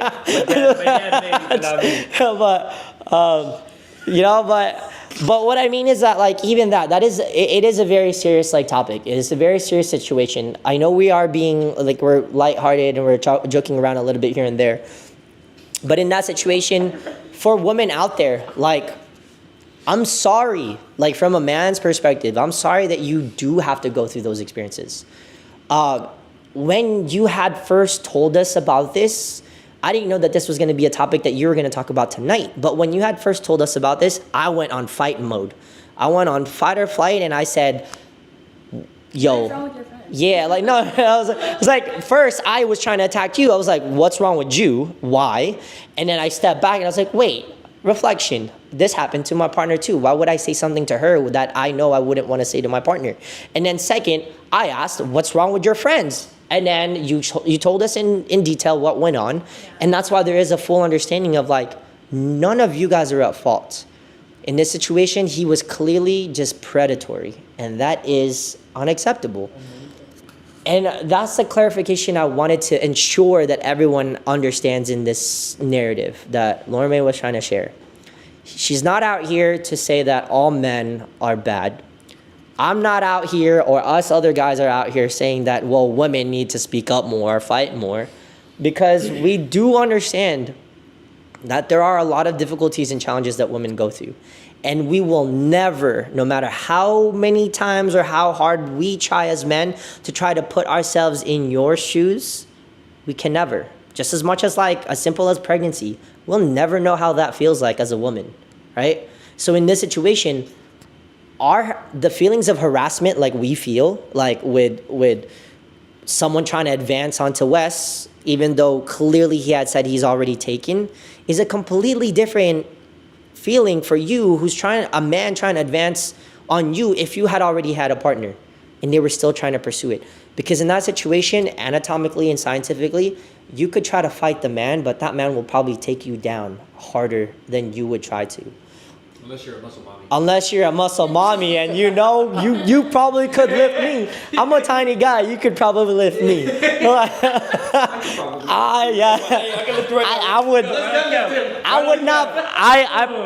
Respectfully, I would not fight Lauren May because one punch would probably be enough. No, I'm just kidding. I can stand my ground. I'm a man of my words too. But what did someone say? Someone said, I think it's important to experience uncomfortable situations, though it's a great learning experience about how to handle uncomfortable scenarios. Yes, unfortunate, but definitely a part of life. I would have to agree to that. I have to agree with that. Yeah. I agree. Like sometimes, yeah, like it's even, it doesn't even have to entail this certain topic, right? It's even the situation of like failures in life, like if you're trying to aspire for a certain career endeavor or like just a goal in life, like I want to be a pilot. You're not going to be a perfect, pilot and fly that plane perfectly and land it perfectly every single time. There are still moments of you where you're going to fail or have trouble, and like have certain discomfort in those spaces for you to learn and get better at it. Same thing as like getting your driver's license. I'm sure a lot of people out there don't get their driver's license the first try. Some people do. It's just us. We're just, we're really good. Never mind. I got mine my first try. I actually had 100% of my first tries. I'm sorry. Wanna know why? Because the driving instructor didn't want to look at me when we were making that right-hand turn into the bicycle lane. Oh my gosh, and failed 2 times in a row, Wow. same tester. That's really biased. That's actually They wrong. didn't look at me when I was making it, and then they failed me automatically for saying, I didn't see you turn your head. Well, they failed you by giving you the instructor 2 times in a row because that's actually biased. You're not allowed to. I didn't know that. But anyways, yeah, you could have literally said no. You don't need to be my Third instructor. time, my lesson learned in that was clear your voice, so then they'd look at you. I'm like, Yeah. Are you Turn your watching head. me? Yeah. But yeah, like that is a great statement. That's I agree on that. Sometimes you have to experience it for you to learn, and in this situation, you learn that. Like now you want to be more vocal, and so you're finding outlets where you can be more vocal. And thank you for that too. Like for saying like you're using this space to be able to try to learn more and be better. Yeah. But I hope that this isn't the only outlet or the space for you to be vocal. Even being vocal with your own friends, right? Expressing your feelings with your friends, being like, hey, like sending that message across. I hope you know that I really appreciate So next time, pull up with a squad. Yeah. And she was. Wow. But I was with my squad. again, I want to clarify this. It is not their obligation to go up to a club and just cancel people and look at everybody like they're security guards. Everyone that goes to a club, or even just that, them going out to have fun was their intention, was to have fun. So even pulling up with a squad, you could have 30 people in a squad, but something or some way someone could still make you uncomfortable. And that is not your group of friends' fault, especially if you guys did try to do something about it, which you did in many ways, in your own ways. Yeah. And that's okay. Yeah, and like I mentioned, there was mixed signals because it looked like he and I had known each other. And then some friends were just unsure, like they were unable to read the vibe in the room of what was happening. They were trying to respect you too. Yeah, Like they were yeah. being respectful of you and your Yeah. choices. Yeah. Oh. Being able to say something in the moment takes practice, but it's sad people have to even practice that in the first place. I agree, but it's all a learning lesson. It's like what someone said earlier. It just takes uncomfortable situations for us to learn how to speak up You and think that's an America thing? being and able to then, speak up. No, just being able to having have- these feelings. yeah, to have that hard Do you think it's like a privilege to even have to practice? I think Because in other countries, I feel like you just shut up. yeah, they're like there are countries out there with laws that like literally will tell you like, no, you are not allowed to do this, or you're not allowed to say this, you're not allowed to act a certain way, you know, right? There are just so many culture. things, but that's tough. Like even here, to have that privilege here in America to be able to practice that, again, like what she said, it's sad that people even have to practice it, right? But again, people process things differently, especially women. A lot of women out there processes things differently. And I think it's just this, like a podcast like this is for us to give awareness that like there's so much more for even for us men to do, which is to be the support that women need in spaces like that, right? To be able to have better friends that can articulate for you if you may not be in a space of being able to do those kind of things, or to physically be there to provide that protection for you, right? Like us men it is our obligation as men to be able to do these things for our friends who are women, or even other genders. Like men in general should be there to, I personally, I think I'm speaking on behalf of like all men, but let me take it back. Me personally, as a man, I believe that it is my duty to be there to protect and care for my friends, especially like the chivalry thing. When I know that it's someone who is weaker than me, or someone who is of a different gender than me, that may be soft-spoken or already go through challenges in their lives because of personal things like societal standards or whatever it may be, it is up to me to be able to constantly be there for them. Because as a man, we really do have bare minimum tasks. Like really, really bare minimum. We don't have Tom visiting us every month. And if you guys don't know who Tom is, I mentioned this last week. From MySpace. We could. Yeah, Tom from MySpace. They do have simulators. Sometime, oh my I mean, gosh. it's never gonna be the equivalent. But it's there a is simulator. simulators that we could try. What I mean by Tom Do a is challenge. time of the month. Chat, I meant time of the month. Put the thing on. It's like You're insane. simulations, like pain We should do simulators. that. For No, thanks. Trust me, I've experienced that in high school. We had like the fake pregnancy, and the fake Tom thing. What? Yeah, that thing was uncomfortable. And that's why I say we can never, no matter what, as men, can never put ourselves in the shoes of women, because there's so much more hardships that they go through. But men have a lot of bare minimum things that we experience. Yes, we still, You're insane. yeah. Someone said you're insane. Someone said I'm insane. Skill issue. Dang. Bro. But the thing is, there are still a lot of things that men, I think, cope with, especially like emotional defenses. Men are taught to be like, you can't show emotion, you can't cry, you can't do this, you can't do that, which is actually emotionally and mentally tolling for us men too. So there are things that we wish that women could also be more kind towards us, because there are a lot of things that we may deal with differently than women do. But in this space, in relation to the whole being able to be a voice or protecting someone who is in need of that, that is definitely important for us men, especially for your group of friends, to be more vigilant for you so that you could be less vigilant and be able to have that freedom and the right to have fun the way you should be having fun in a space that was just meant for peace, love, unity, respect. I keep bringing that back because that does, like, what is the meaning of that if people aren't doing that? Which, in that sense, a lot of men are taking advantages of these spaces. They're taking advantage of this plur bullshit and then being predatory to people and saying, oh, but I was just being friendly to you. I was just showing you love. I thought we were all about unity. Why can't you respect me? That's kind of Like, what the a fuck? one-sided bias, though. Because in plur culture, like, they're at raves and stuff. Yeah. They're all about ecstasy and stuff like that. And ecstasy is That's like, why. That's where the. Just kidding. no. That's where the plur comes from. like No, I understand that too. Like, there's a lot it of is like, very sexual. It's not like the plur culture, EDM or anything like that is like super clean. We just love yeah, it's not. It's a hippie thing. I mean, it's been going on through time. Like, this is even before we were born. Like in the 60s, the 70s, especially 80s. Plur was around far longer than us. Like hippies were doing all this, especially drugs were very involved in that. And that's why, again, in this generation, since we have more awareness, it's easier for us to be able to connect via social media, through text messages. There is faster way of communicating and connecting with people. Men are taking advantage of this. Majority are men, because there are still women that do the same thing. They take advantage of these situations, especially in an EDM space or like a rave space, where they think that they could be predatory and get away with it. So I acknowledge the message that you shared, like that whole idea, like these men, I wish you could just be, you should just be able to read the room. But my argument to that is, I guarantee you, these men are reading the room. That's why they're considered predatory.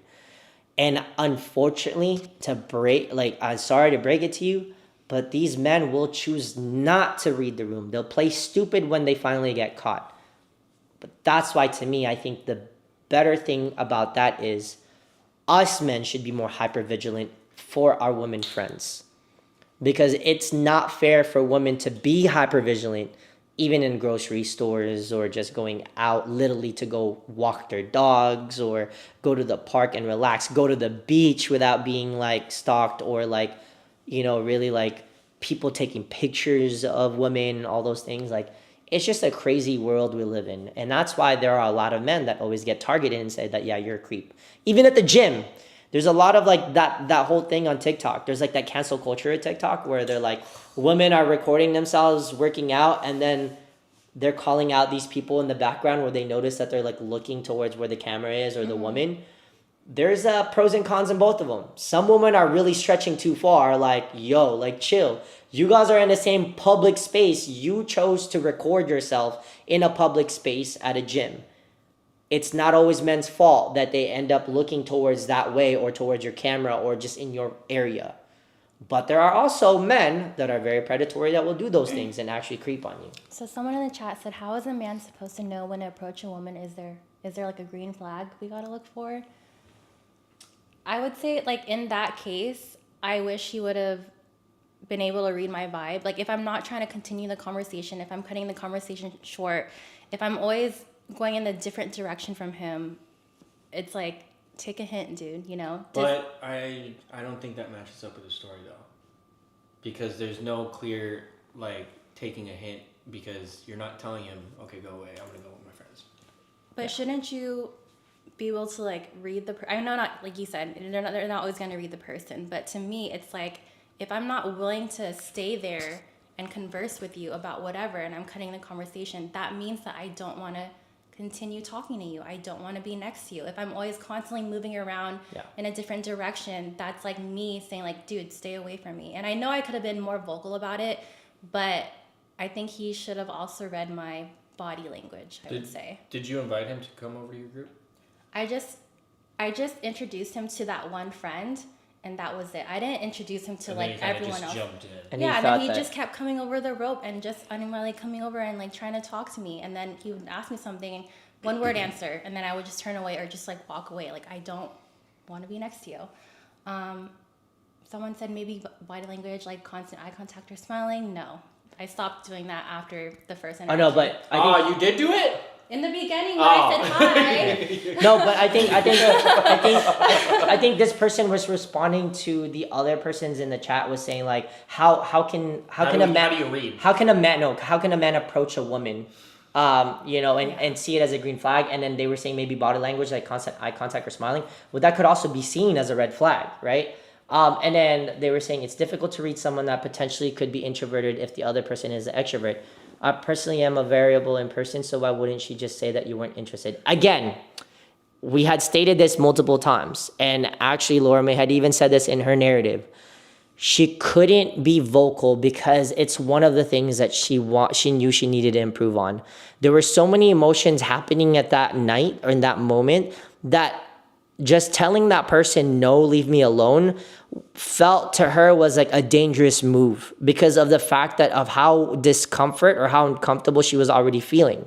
So her actions were about the best way that she could find a way to get the guy away was constantly telling her friends, I'm uncomfortable. So then they continued to stay together and in hopes that that person would read the room, that she no longer wanted to interact with that person.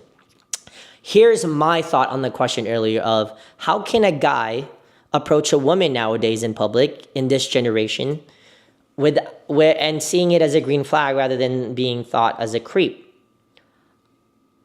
A person who has good intentions can easily be understood by a woman that understands a man's intention. Let me repeat that. A person, not just a man, a person who have good intentions can easily be read by a woman that understands, because women nowadays have to be hypervigilant about everything. So they can read the room much more, and that's the thing. Men, scientifically proven too, men mature slower than women do for many factors. Women mature much faster than men do. For the most part. For the most part. Majority of the time. But again, let me bring it back. A person who has good intentions to meet someone with pure intentions of just getting to know them and meet them can easily be read and understood the right way. In that situation, the moment that Laura May knew that this person was being a creep were many red flags. His actions, his words, actions, let's bring it back. Actions by touching her by her face to talk to her. If I was a person in a club, this is how I would talk to someone. Hey, I would block my face from that person's face, but get up close to their ear. Hey, I just want to let you know, I know you can't hear me properly, but I just want to let you know, I hope you're having fun. No man who has good intentions would go, hey, I just want to let you know. Hey, I just want to let you know. You know?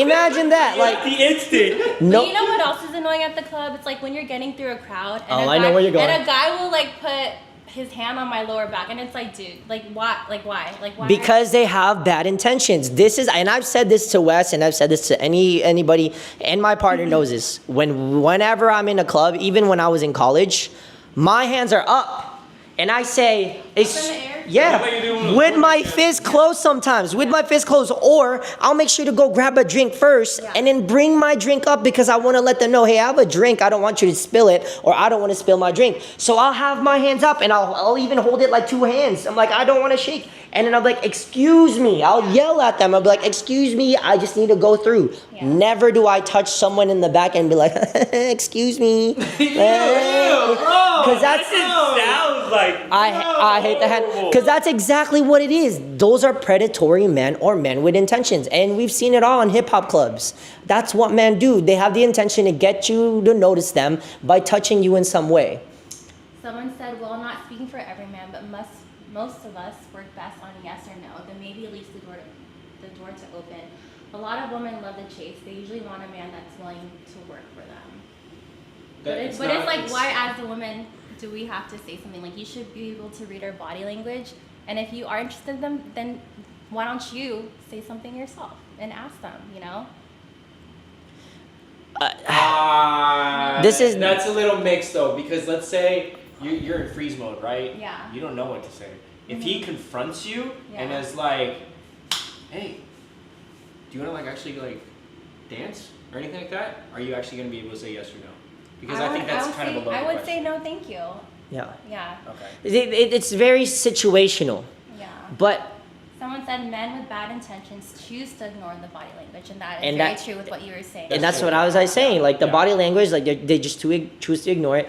I think even the statement earlier, I think that's a lot of like, I don't know, man. Like I understand like that the whole idea was like most men, but I don't even think it's most men would choose to hear a yes or no, because I don't know. Maybe it's just my circle of friends. Maybe I'm just good at choosing my circle of friends or choosing friends in my life, because I can guarantee 99.9. Actually, I would 100% all of the men in my life don't care about the yes or no answer, straightforward answer, because I know that they're true gentlemen and they'll be able to say or do the right things on how to approach a woman, especially in this time.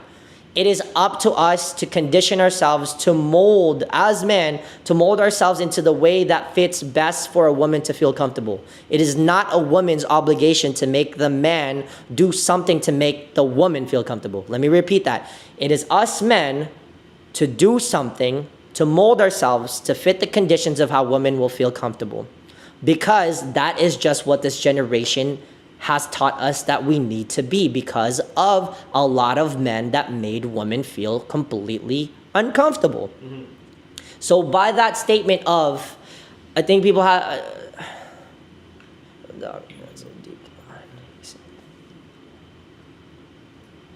no, I don't even think that. None of this, I don't even want to read this out loud, respectfully. I want to go back to that statement earlier of that women should be able to say yes or no, because again, not all women should say yes or no, or are obligated to say yes or no, because women don't know what dangers are being put in. So why do we men should expect for them to say yes or no when they're feeling uncomfortable or just don't want anything from us? It puts them on the spot. It puts them on the spot. As a real man or as a real gentleman, if you want to approach a woman in public because you have the intentions of getting to know them, then you have to be a true gentleman about it. For example, I've stated this to them outside of this podcast. A true gentleman, let's say you go to a restaurant or you go to a bar.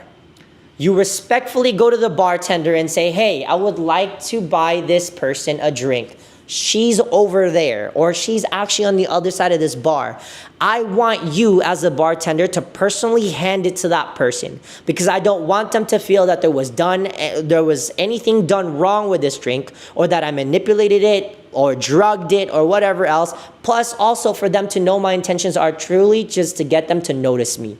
And whatever that woman will do afterwards with that drink, whether she accepts it or she doesn't, is not up to me. As a man, it is up to the woman then after to decide whatever they want.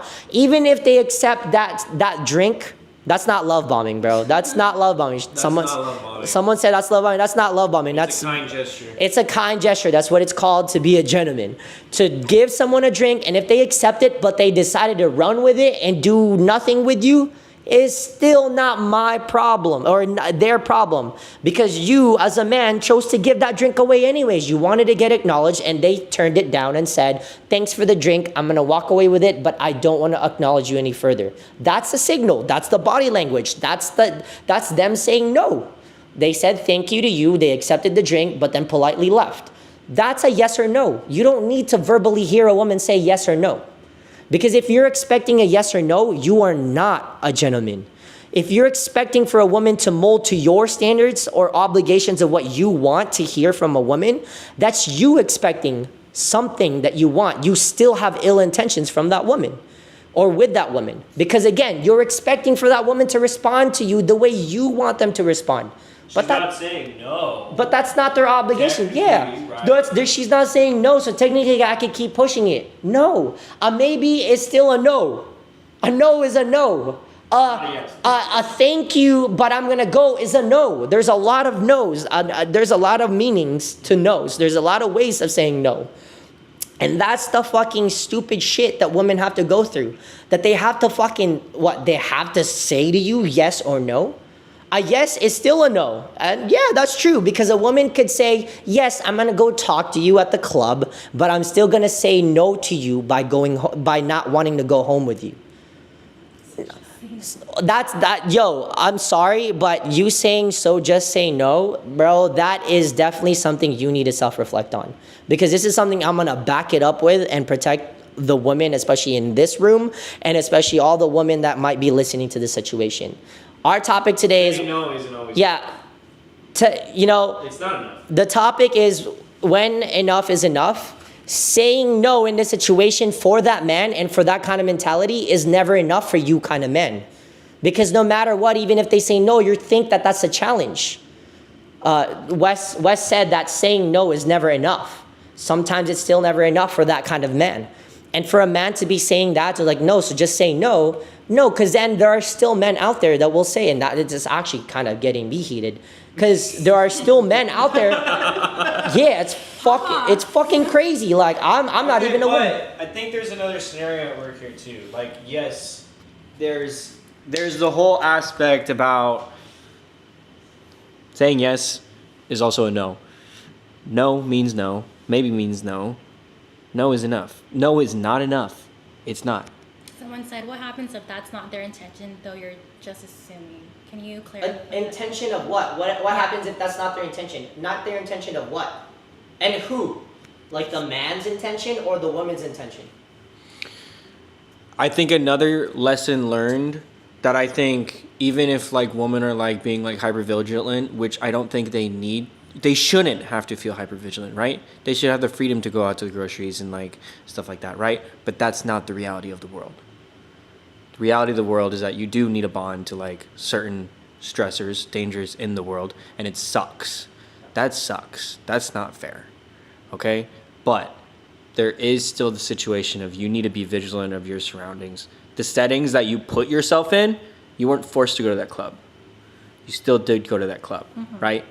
Guys, like you're in a group of like mostly girls and like one dude or whatever. The intention is to be there to just be friends, right? 3 guys, let's say me, Jeremiah, and Cyrus, we're gonna go to the club. We don't have partners. We're not gonna be dancing with each other. Why not? Just kidding. We're not gonna do that. Our intention is to probably find a partner. Being in that setting in general, there are going to be guys that are going to try and find someone. Yes, you want to be with your girls. But there are going to be people like that in there. Just the setting. That's just the setting. It sucks. Someone said, why not? Dancing with your homie is great. It is great. Okay, I'm talking about like the other type of dancing. Anyways, Grinding on each other? I'm not going to grind on Jeremiah. I've done it to my homies before. I mean, maybe you have. I'm not going to do it. We do it. Prove it. I'm just kidding. What's the music on right now? Yeah, like why not dance with each other? Hee hee hee. Why not not yike? yike on each other? Yo, yiking? Yeah. Yiking is wild. That's enough is enough. Enough is enough, all right? Enough is enough. Dancing. And I just want to give it. I know we're beyond our 9 p.m. time because we also kind of ran late. We are at 9:30, so we will be ending this shortly. So we really appreciate your guys' comments here. There are certain other comments that are being put out there, but I think that's like, I'm sorry, we're not gonna really answer these things because again, this space is not for us to debate, argue, or whatever. We're here to come to an agreement that there are differences. But I feel like in this situation, it's a very sensitive topic that I don't want to fuel other things that might lead to an argument or a debate. I want to be able to come to a conclusion where we could say like, this is an agreement, even if we have opposing thoughts. That's what Transparency Podcast is. We're not here to constantly play the devil's advocate and try to play like, nah, this could happen or this could that happen and whatever. In this situation, Laura May's narrative is she felt uncomfortable, enough was enough for her. That was the message behind it. Men should learn how to do better. Majority of men that go through those situations that are predatory should definitely get a punishment. Mm-hmm. But sometimes they don't because of situations like how Laura May went through, especially with her friends. Her friends did their best along with Laura May to do whatever that they needed to do to make herself feel comfortable again. It's just something that wasn't completely read by the predatory person. Mm-hmm. So we can all agree we're definitely throwing hands to protect. Yes. We're definitely throwing hands, us men, to protect the women. We can in our 100% lives. agree with throwing We can hands. 100%. But agree with that. am I going to go into a club? I've never been to a club in my life. Are you serious? I've never been to a You're not club. missing out, bro. And that's what I think. Yeah, you're not missing out. You're Trust not me. missing I'm out. not craving to go to a club, You but some don't people wanna do. You do not want to be groped on like, well, Oh shit! that's me. If you saw me at a If Hey, if I've learned anything from like these like you're stressors, taking us to a club, oh god. load chat, come with us. If I've learned anything from these stressors, it's that like just because I'm a guy, I'm not safe. Yeah. Okay? And I'm not saying that I'm going to take on the same pressure and stressors as like women do in clubs. No, and that's what I was saying like earlier Exactly. with your situation. Like for you to have told this person that you have boundaries, and they still kept pushing. Imagine how that would be like in person. You're a very attractive person, and you could go to a club. You could go to a club. No, and man. and what if those type of women will then approach you in a very uncomfortable way, and you've never experienced that in a club setting because you've never been to a club. not all men are the same way, and not all women are the same way. But you might have the same experience as a woman that feel discomfort in a club setting like that too. Right. So, yeah, Reparations? Maybe I need to go do it. yeah. Reparations for women? Let's end women's suffrage. I'm just kidding. Guys, go to an all women's club right now. If you know what women's suffrage is, you do not want it to end. If you actually know what women's suffrage is, you do not want it to end. It's women's rights. Let's not end women's rights. It was a joke. I'm just kidding, guys. I'm not. Oh my god. I was just being comical. Unhinged. This was on an SNL skit. Someone was going out there on. SNL is allowed to be unhinged. Yeah, they were like, because "Do you guys want to sign a petition to end women's suffrage?" And there were a bunch of women that were like, "Yeah, cancel this dude, cancel it." Damn. Well, looks like you're not gonna be seeing these faces anymore, because if you cancel me, the podcast is gone for sure. Ending men's suffrage. Ending men's suffrage. I know we're suffering so much. No, but again, just joking. We're not here. This is wild. I'm done. This is my last episode. Yeah. You guys can have this. YouTube is gonna cancel me. Oh my gosh. YouTube is about to throw hands But at you. but we do appreciate you telling us a story. And actually I hope it kind of helped you and made you feel empowered. Yeah. Definitely learned a lot of lessons from it, and I really appreciate this space, being able to talk about it. But I also want to say props to you for handling your situation really well. I feel like you handle it really well, and being able to tell your partner about it too. But I do want to ask, was it an ego boost for her to come back though? Like your girl to just be like, "That's right, my man said no to you." Oh, wait, ego boost to my girl or ego boost to me? To you. To me? Yeah, you're like, no, oh, I you're was like- oh, nah. You have a big Gross. ego, though. Yeah. What'd you say? I'm a really Big ego all around. So I'm a really physical person. I would say with my partner, she's not as like physical, but like just in general, like that's how I am in a relationship. So like hearing the words, I was like, yeah, no, never mind. Yeah. Right? It was like that moment of like you're thinking about it, not to like be tempted to do it, but you're thinking about it like, What really? Yeah. I was all that? Really? And then you're also like, no, you're an airhead. Yeah. Get out of here. That, Someone said yes. Thank you for elaborating experience. yeah. Thank you for elaborating those experiences, because they might have not been here entirely for the entire conversation and narrative. So, but yeah, thank you for sharing us that. Like, our podcast actually hasn't been like this serious. Well, we have talked about serious things like mental health, and certain things like that. Or we talked about in like months ago about like relationships, like divorces. But we don't talk about SA or harassment or anything like that in our podcast. Again, I didn't think it was going to reach to this topic or like to this kind of conversation. I wanted it to be, I always want to make sure in my space with my team, I always want to protect their emotions and mental health and all the conversations that they want to feel comfortable talking about. And in this space for Laura May to be able to voice that story takes a lot of guts. Takes a lot of heart to be able to open up to it, let alone if like, yeah, one day that man may be predatory still, like actually creeping up on her and watching her right now, listening to the podcast and could be triggered.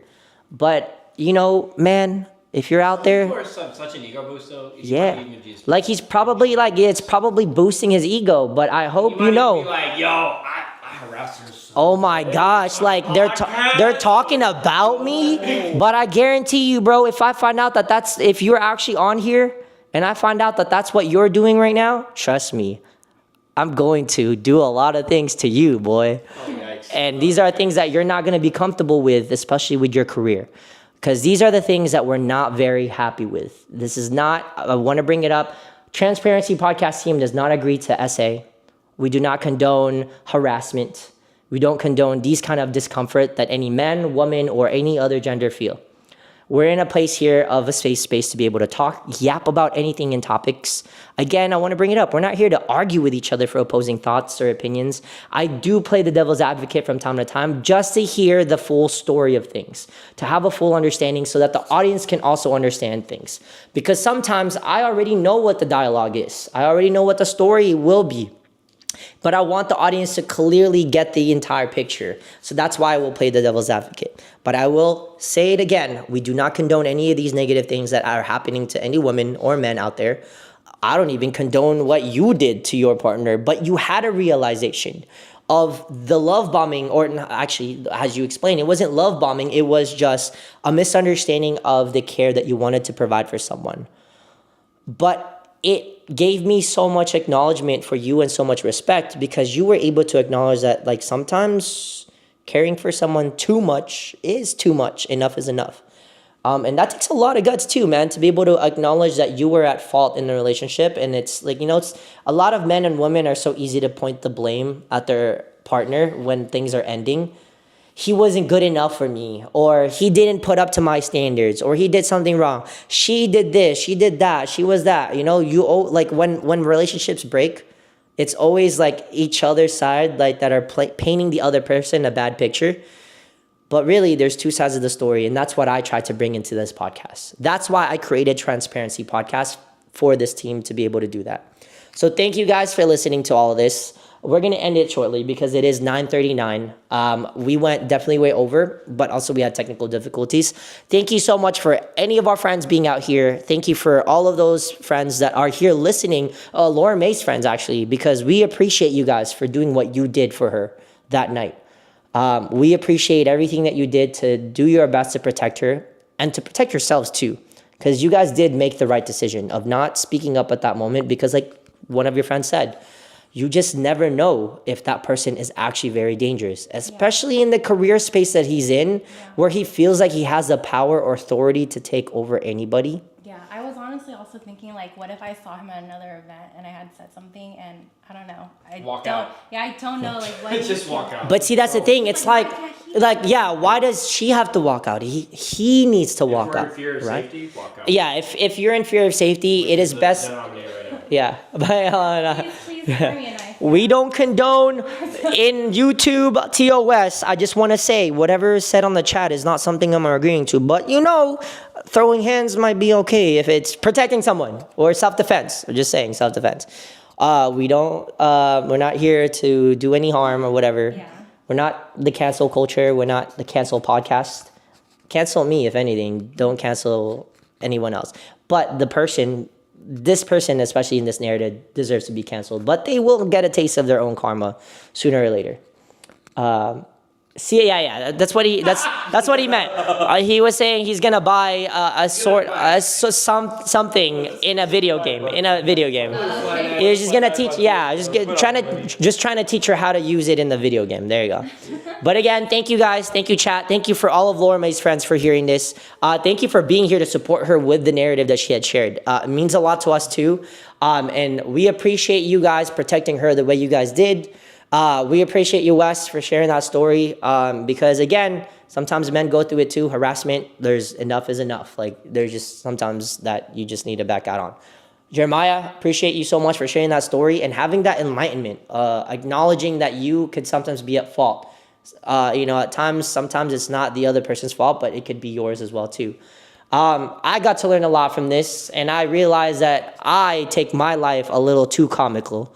And touching my booty maybe isn't such a big problem, and maybe I should just let my partner be happy and romantic with me.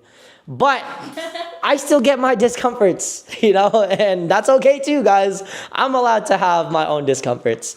So thank you guys. Thank you for chiming in with us. Thank you for acknowledging us in this IRL podcast stream. Hopefully we can do this more. I would be happy to host us here in my space. I'm in my studio that I don't actually live in. This is not a place I live in. This is just We're at yeah. right now. We're at Airbnb. This is actually an AI. It's an Airbnb. This is a background. It's AI background. It's not real. Hence the blankets there because we don't own this space. But thank you. I'm constantly saying thank you because every Thursdays. We're so grateful for you guys to listen. IP acquired. It's okay. You can find me. Trust me. I'll find you too. And we appreciate you guys because this podcast wouldn't be here for this long. It's been going for almost 5 months, 6 months now. It's actually been 6 months.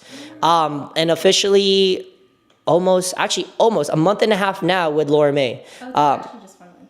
It's been 1 month. Oh, officially 1 month. So officially 1 month with Laura May, and that's why we had to open up a bottle of champagne and toast to, don't tell me with a good time. But yeah, Bought a bottle of champagne to talk about. I know, right? Like, cheers, harassment, Drama. yeah. But yeah, shout out to that. 6 months to Transparency Podcast. 1 month officially with Laura May, and I hope we continue to grow from this. We'll see you guys later. This is my time to end the stream and the live. Thank you guys. Say goodbye. Here you go. Bye, guys. Thank Hold the you. mic. I'm gonna end it. Thank you guys for See you joining. guys later. See you guys later.